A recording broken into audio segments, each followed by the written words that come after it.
PRP is the most commonly done procedure, as you all know, and it is one of the most commonly sorted procedure for both men and women for hair losses and for the hair restoration.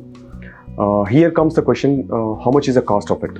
So, because you're seeing a lot of people are doing PRP from anywhere between 1,000 rupees, 2,000 rupees to 20,000 rupees. So what you think is the cost actually, which is varying between 2,000 to 20,000 rupees.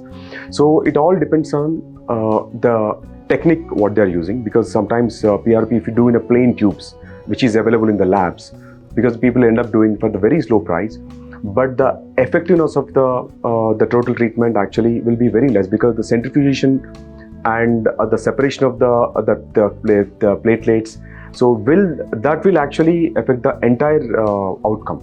So that's where comes few companies have devised their own patented technologies in PRPs. So based on them, the price actually varies. But at least most of the centers which are reputed will actually start from the basic PRP, start from 5,000 rupees, and advanced PRPs, where actually your platelet counts goes 10 to 20 times higher than the regular PRP. So there, I mean, it costs you around maybe 15 to 20,000 rupees. So you can roughly say 5,000 to 15,000 is the general cost of the PRP treatment, based on your indication and the place where you are getting the procedure.